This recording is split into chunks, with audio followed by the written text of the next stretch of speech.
Hi, it's me, Clyde Derrick. I'm back with Confession 2. If you missed Confession 1 after this video, search my page on whatever social media platform you're watching me on now and get caught up. Let's jump into the story. You know what you'll never hear a comedian do? A prison rape joke at a family reunion if a family member did time. Because they know there's a possibility that family member was sexually assaulted in prison. It's real and it's not funny. Sexual assault is the topic of Confession 2. I had only been in prison a couple of days. I was on the yard sitting on a bench with a guy who was becoming a friend. We're soaking in sunlight, staying out of trouble, when this huge man walks over to me and says, "You're small. You're not all muscled up like a lot of dudes in jail. I like that." You know, sometimes the movies get it right. This man was huge and sounded really stupid. I knew what he said wasn't normal or right, but it didn't register in my brain what was happening. I know some of you are thinking, how could I not know? Well, I'm not from a big city where men are used to being hit on by other men or seeing it happen, and this was my first time in jail. I've been to Liberal, California. It's cool, I get it, but the Bible Belt is different. Let me go off topic for a second.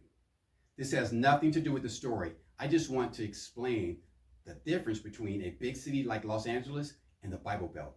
You have to understand the mindset. For instance, if you tell a big city cop you have a gun in a car, they are suddenly going to be in fear for their life. For places like where I come from, if you tell a cop you have a gun in a car, they're likely to ask if you use full metal jacket, soft point, or hollow point. You may or may not get a ticket. They'll tell you to drive safe and have a good day. It's also important to know it's called the Bible Belt, but sometimes people leave the house and they forget their Christianity on top of the dresser.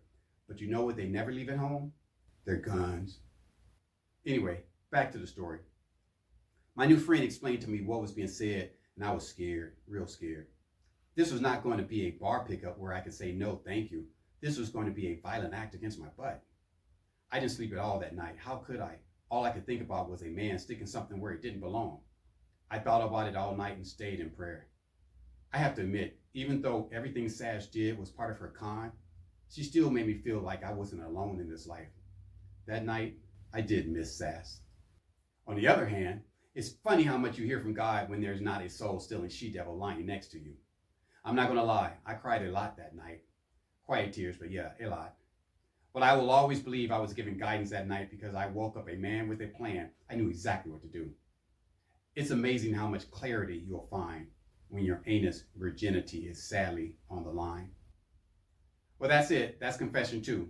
Find me, Clyde Derrick, on all social media platforms. I'm Clyde Derrick, comedic storyteller. Stay safe, stay free, stay watching.